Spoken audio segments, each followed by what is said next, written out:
como que foi a formação de vocês na pediatria? Como que vocês escolheram pediatria, neonatologia? Pode começar, Carol.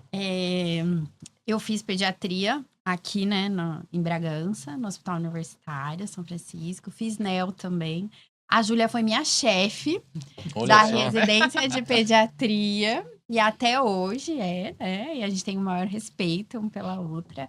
Ela que me ajudou tanto quando eu comecei minha carreira. Não só ali na pediatria, na residência, mas agora também, depois que eu terminei a neo, né? Que já faz 1 ano que eu me formei. E é muito bom a gente poder ter parceiros desde o hospital, né? Desde a formação. Amizade de faculdade também, né, Júlia?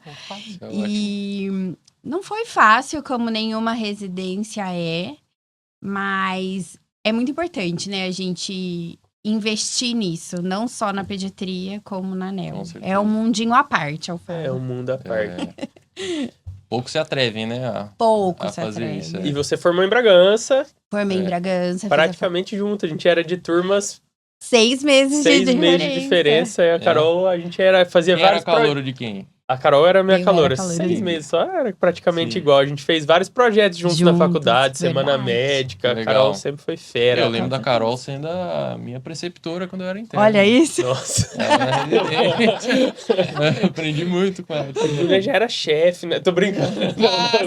Para de me gongar aqui. Lembro da Júlia de residente. Seja bem-vinda, Ju. Obrigada. Conta aí pra gente onde você se formou, como que foi sua residência. Eu sou formada aqui em Bragança mesmo, né, da turma 48. Realmente, quando eu era residente, era meu interno, né? A idade tá aqui pra comprovar. Tá nova, tá ótima. Tá com cara de interna, Júlia. Muito obrigada. E depois eu fiz pediatria e neonatologia aqui no Hospital Universitário mesmo. Dei sequência, eu sou turma de meio de ano, então fiquei 6 meses trabalhando e logo depois prestei a residência e fiz na sequência. Como a Carol disse, é um mundo à parte. A gente fez a residência de pediatria, a gente não sai 100%. Eu acho que a gente sempre fica ainda pensando, falta mais. Então, uma subespecialidade da pediatria é muito bem-vinda. Não necessariamente só anel, né? Aí vai pelo gosto, pela afinidade. Mas pneumoped, endócrino, cardio, tudo isso ajuda muito a complementar a sua formação, porque você lida com criança, né? E explica pro pessoal de casa, que às vezes o pessoal de casa, que é isso, neonatologista? Quem é o neonatologista? Onde ele mora, onde ele habita, o que ele faz, o que ele come? Né? Neonatologista é uma especialidade da pediatria, né, que cuida dos recém-nascidos, né, principalmente os prematuros e os bebês até 28 dias. Então, a gente tem uma área de atuação que acaba se estendendo até os 2 anos, principalmente. Sim. E pela formação em pediatria, a gente consegue dar sequência aí no atendimento e na assistência a essas crianças. Legal. Mas a gente acaba sempre tendo essa assistência em UTI neonatal dentro dos hospitais e principalmente com os bebês até o 28º dia de vida, que são os neonatos que a gente diz. E geralmente é o neonatologista que tá ali na sala de parto. Sim. Ou o pediatra que tá? Como que funciona? Os pediatras são aptos a realizar sala de parto, tem curso de reanimação, isso é obrigatório para toda a residência de pediatria, né? Os neonatologistas têm aquele plus a mais, né? É o diferencial. Você lida com isso todo dia, né? A sua formação é baseada nisso. E você tem o cuidado, a assistência. Em caso de emergência, para emergência voltada para essa faixa etária. Porque vocês ficam na UTI. Neonatal. Isso.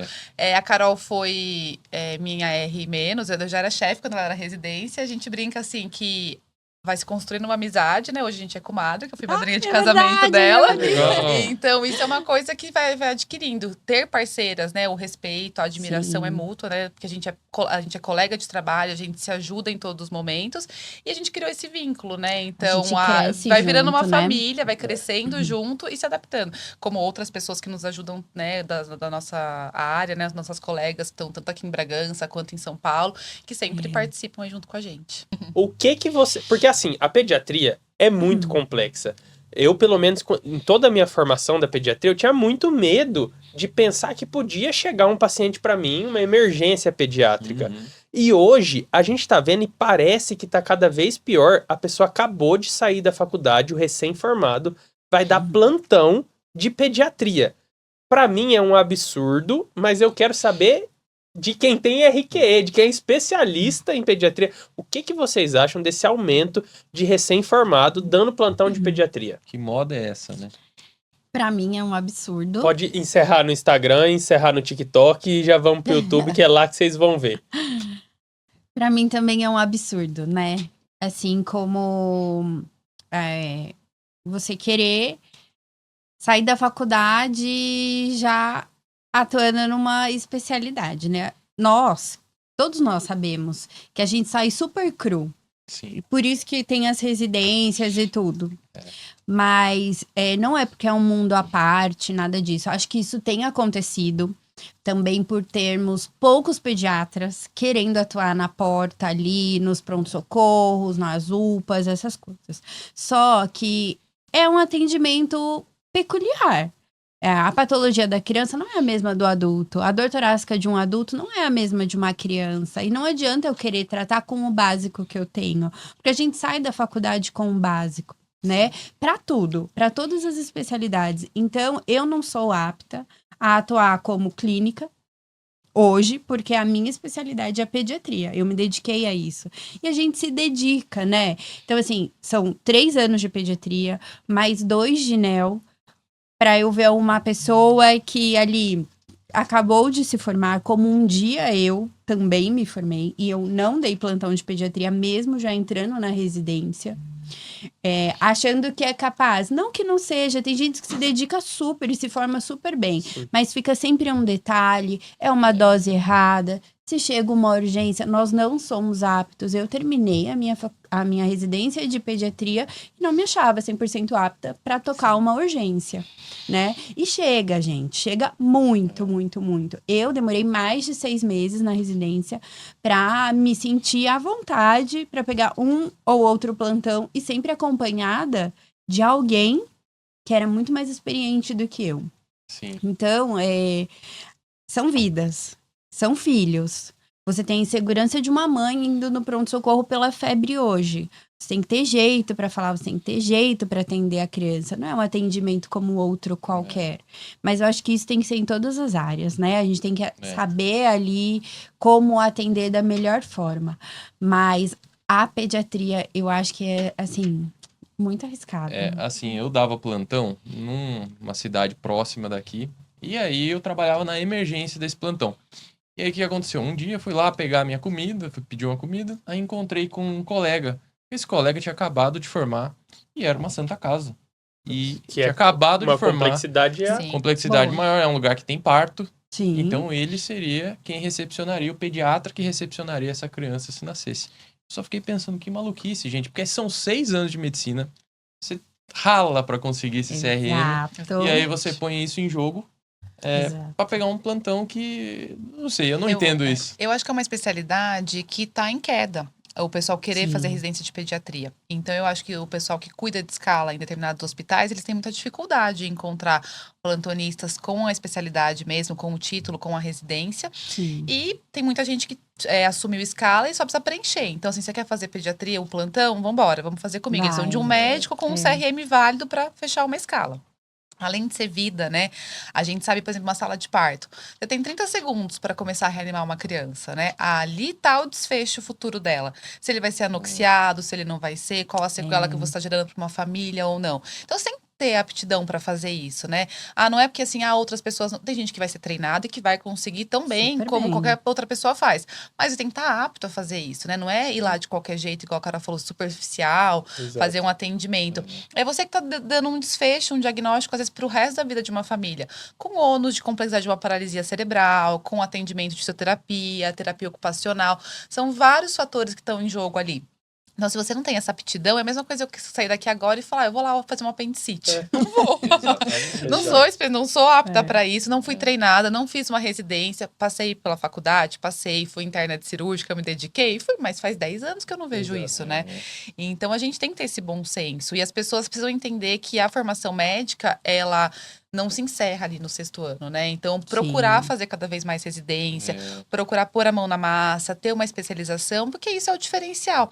A gente tá vendo que tá formando cada vez mais médicos, todo mundo fica, é uma faculdade em cada esquina. Mas as pessoas que se formam, que têm esse diferencial, essa especialidade, são poucos, porque muitas pessoas não querem ir atrás de uma residência. E isso é fundamental. É assim que você se forma um bom profissional, é botando a mão na massa, é vivendo aquilo todo dia.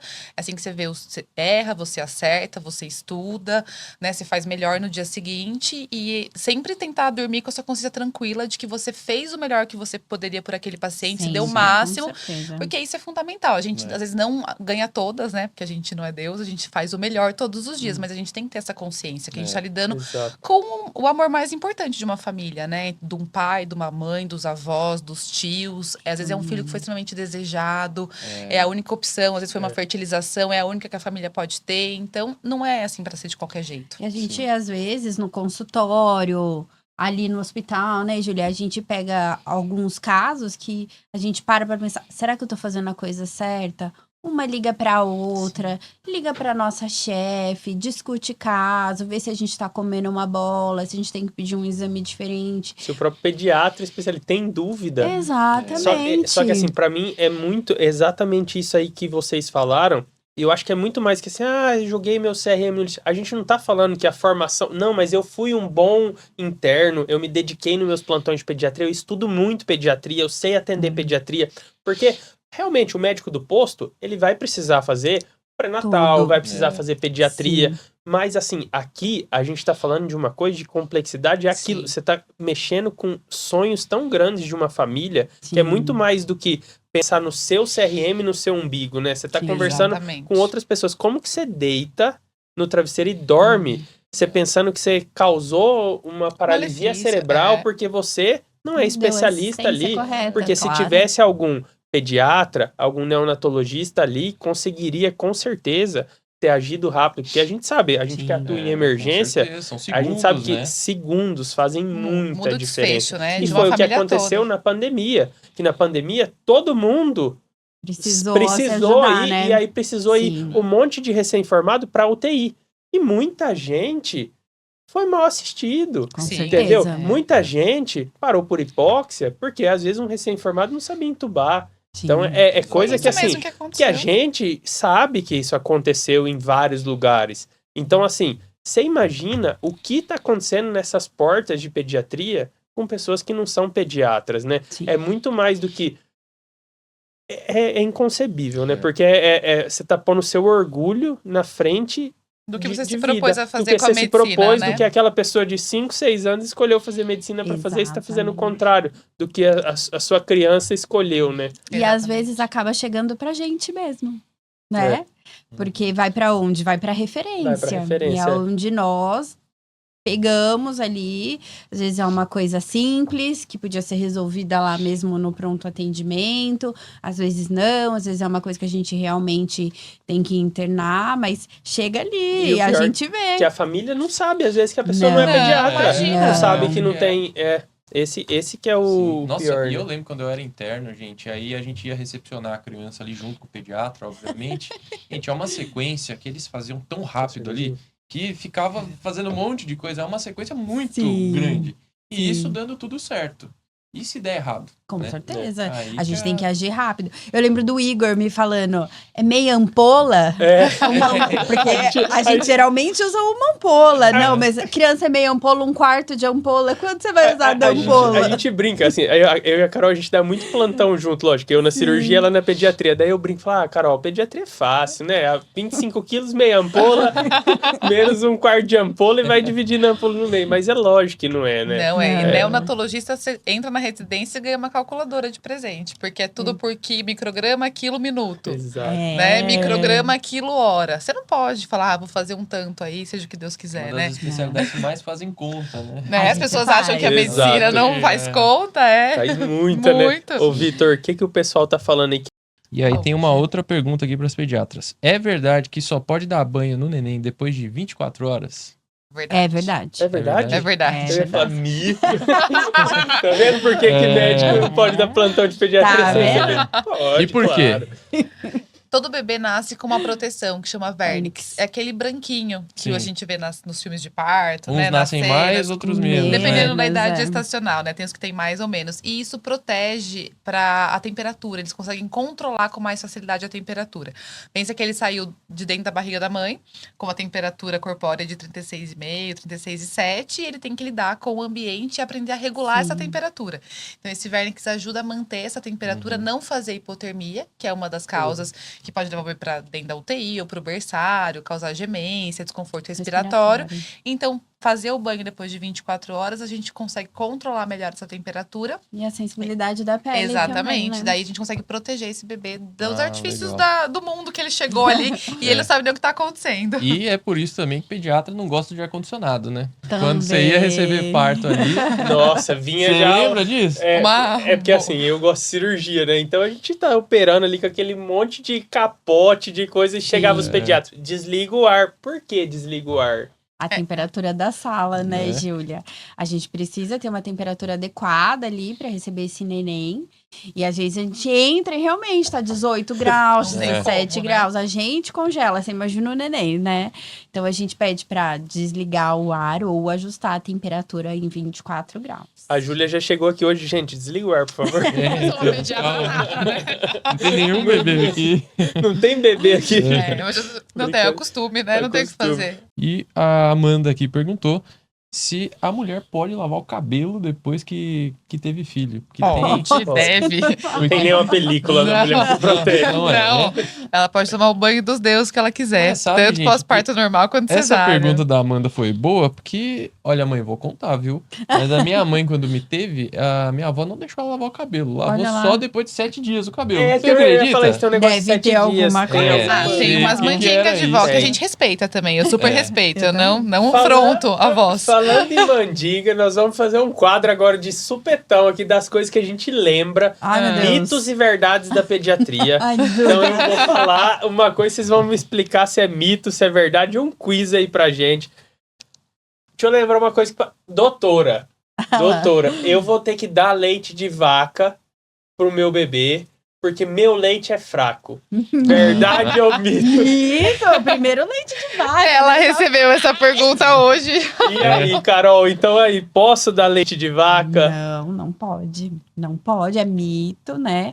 O leite de vaca, na verdade, nós só introduzimos a partir de 1 ano. Quando essa mãe tem a necessidade, né? Ela interrompeu o aleitamento materno e precisa.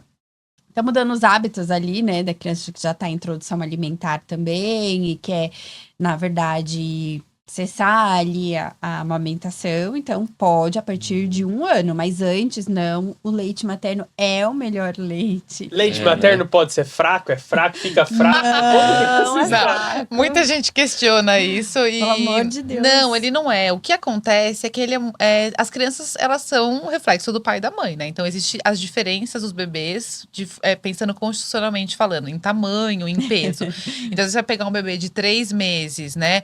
Um todo gordinho, cheio de dobrinha, e um de 3 meses, um pouquinho mais magrinho. Daí você olha pro pai e pra mãe, ele é o reflexo daquela casa. Você não vai, às vezes, um pai magro, uma mãe muito magra, você às vezes não Querer um vai neném ter um gordão, filho né? todo gordinho. Sim. E daí fica aquilo, não engorda tanto, o outro bebê, ele é mais gordinho do que o meu. Existe a comparação inevitável, né? Todo mundo se Sim. compara, os bebês, Instagram, tudo.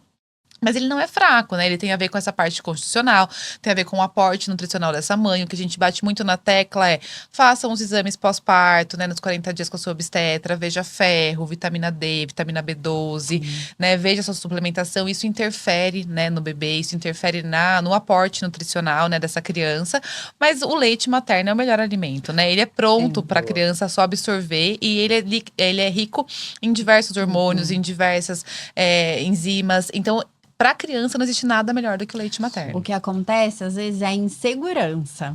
Delas acharem que não é o suficiente, então eu vou dar ali o complemento, que é uma fórmula infantil, né, adequada para a idade, ou o próprio leite de vaca. Sim. Porque em alguns lugares é realidade o leite de vaca, né, Júlia? É Sim. diluído, né? Algumas pessoas não têm, assim, acesso à fórmula e recebem o leite de vaca. E a gente tem também bebês que mesmo em aleitamento materno, às vezes precisam da complementação, né? Sim. Então, naquela verdade, todo mundo vai mamar o leite materno e acabou, não importa o que aconteça. Não, se a criança tá desidratando, tá perdendo peso, não Mas tá ela vai conseguindo acompanhar um na desenvolvimento, consulta. ela vai acompanhar, às vezes ela tem que ser complementada. Mas todo mundo, né? Todas as campanhas, né? Toda gota vale ouro. Se você puder dar uma mamada de leite materno no dia, tá valendo pra esse bebê. Ele tá pegando todos os anticorpos, as imunoglobulinas, tudo isso é muito importante. E quando for necessário, mesmo após, né, todo treinamento, tudo que a gente puder fazer de aporte pra melhorar essa amamentação, as fórmulas estão aí pra auxiliar e tirar as crianças da desnutrição, né? E do baixo peso. Então isso é fundamental. Mandem as perguntas aí que daqui a pouco o Vitor vai ler todos. O que vocês acham que é mito e verdade? Outra. Ai, meu Deus. Deixa chorar um pouco, não dá colo, porque colo vicia. Deixa, que senão a criança vai acostumar, ela vai chorar só pra vocês pegarem no colo.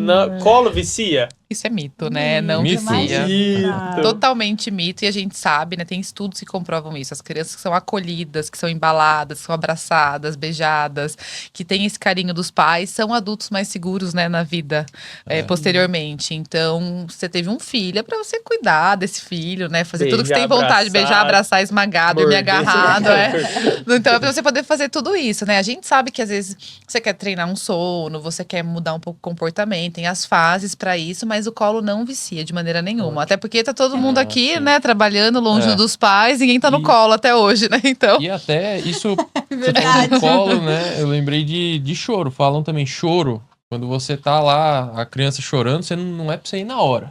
Porque senão a criança também fica mal acostumada. É Isso bem a mesma, né? É mito, né? É Total. bem esse de mito, né, gente? Chorou, é cólica? Mito também. Mito total.